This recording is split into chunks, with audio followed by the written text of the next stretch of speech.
Should you buy a Zpacks tent or any other DCF or the new fabric sweeping the nation Ultra tent? Well, that's what we're going to question today. But first, my name is Dave and this channel is called Off Grid, and on this channel I like to talk about all things backpacking, hiking, camping, and gear. And if you found this video today, you may be pondering the question of whether or not you should drop anywhere in the ballpark of about $1,000 for 2 pieces of gear, and I'm talking about a tent and a backpack, in order to save at least £1.5 pounds off of your base weight and possibly more.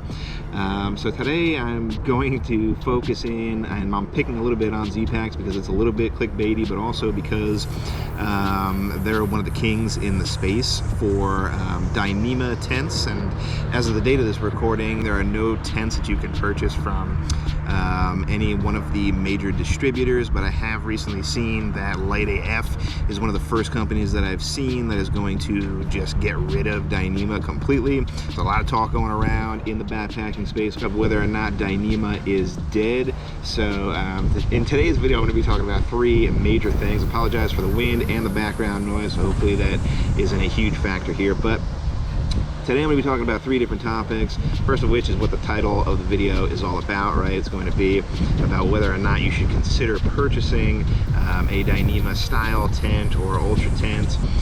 The other one is going to be about the different types of fabrics, kind of like talking about Ultra and Dyneema a little bit in there. And then the third one is going to be kind of comparing the tried and true, my favorite, the Lanshan Pro series from 3FUL gear to Zpacks. And it's not meant to be a versus video, but I can't help but compare the 2 different styles in this video. So let's jump right into it and get into the different pros and cons of a Dyneema style tent, and why you should consider purchasing one of these styles of tents. So let's get into the pros first. And the first pro that I have for you guys is the durability of the material. So for its weight, I have heard, because I don't have a Dyneema tent, that Dyneema is incredibly strong for the weight that you get from it. And it's also going to be one of my cons as well, but it's definitely a pro as well because it is a decently strong material as far as its tensile strength goes. So that's going to be the first pro. Let's get that one out of the way right here and right now. The next one that I'm going to talk about is going to be the waterproofness, or how waterproof the material is. A lot of people like to use either Dyneema packs or tents because of how amazing it is at just completely shedding water. It's considered completely waterproof.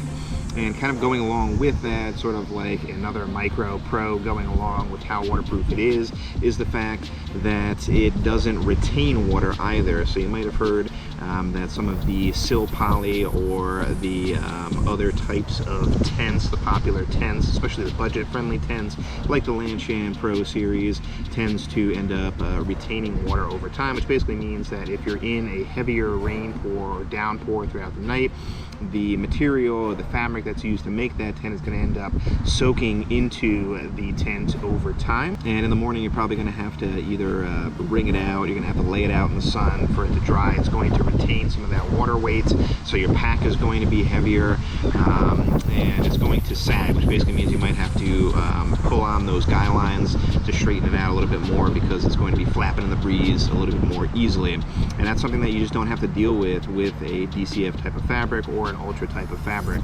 They are a lot more waterproof and they don't retain water, which basically means that if it's, again, same example, if it's raining overnight in the morning, all you really have to do with Dyneema or Ultra is just kind of like shake it out, and it's not going to really retain any of that water weight the next day when you're on the trail. And the last pro that I have for you guys, one of the main reasons why you're probably here in this video as well, is the fact that Dyneema is ultra lightweight. So I did say earlier in the video that you can save at least £1.5 pounds. So compared to some of its competitors, I did kind of crunch in the numbers on my end because I always like to run the numbers. I'm a gram weenie and whatnot, so I really like to see how much I can save. And in my particular setup, with like a Lanshan style of setup, as well as like a 3FUL gear backpack, let's say, I could save somewhere in the ballpark of 22 ounces, pretty close to £1.5 pounds. So that's no joke for sure.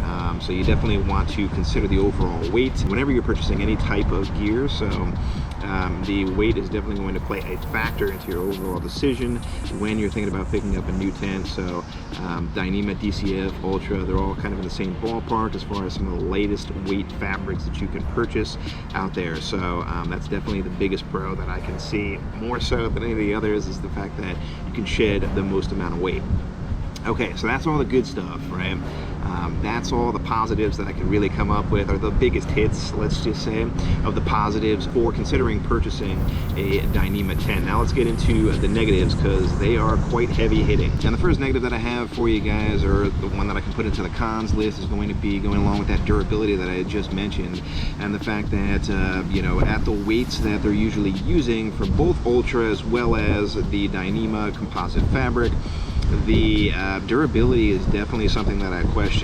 Now, the overall tensile strength, as far as like the weight to strength ratio, is amazing in this type of fabric, but you always hear guys talking about how they're afraid to bring Dyneema into thicker brush or things like that because it can still rip, right? It's still not impervious. It's not like Kevlar. It's something that can rip quite easily at the style or the weights that they choose to use for the fabric. That basically just means that if you had a thick enough piece of either Ultra or Dyneema, then it's going to be a lot harder to rip, right?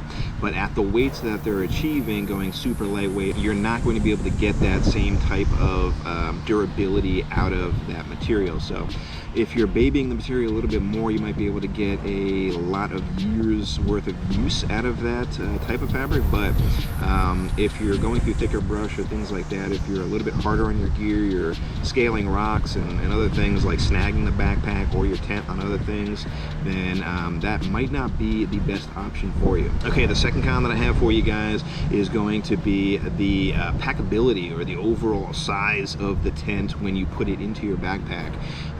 And I have heard, because again, I don't really own a Dyneema tent. I don't own other Dyneema products, but I don't own a tent or a backpack that's made out of the fabric.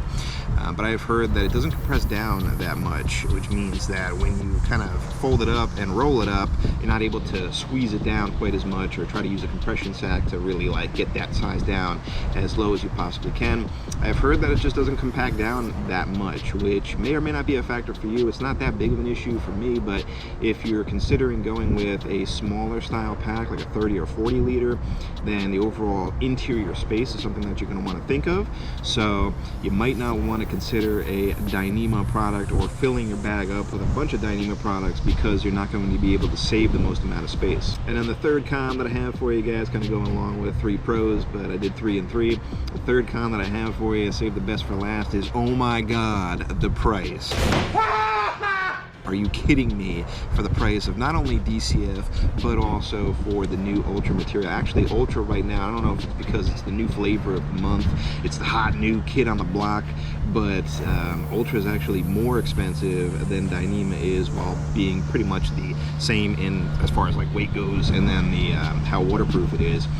But the price is ridiculous. One of the cheapest prices that you can get on Zpacks as of right now, and recording this video, somewhere around the $600 range. Oh God! For a one-person tent, which for most backpackers and campers is just absolutely absurd and ridiculous. And I am in that camp as well. So an unbiased reviewer here, or an unbiased opinion, but in my opinion, it's just too absurd to even think of when you're talking about other budget-friendly options like the Lanchan Pro 1, which comes in at about a quarter of the price, all in, including shipping. For my Lanchan Pro 1, I spent about $168, not including seam sealing, a couple bucks more for that I had to do myself. But you know, $600 tent is just absolutely insane for me, which kind of leads me to my last thoughts here, final thoughts on this overall product and fabric, and that is, you know, who is this type of tent for? And you know, I can really only think of 2 types of people that would even consider purchasing this type of tent, and you may have already thought of this, but the first one that I have who would consider buying a DCF or Ultra tent would be the Thru Hiker. If you're thinking of doing thousands of miles, you're going to be on the trail for months at a time, you definitely want to be in that ultra lightweight category, or as close to it as possible, because you're going the furthest amount of distance, right?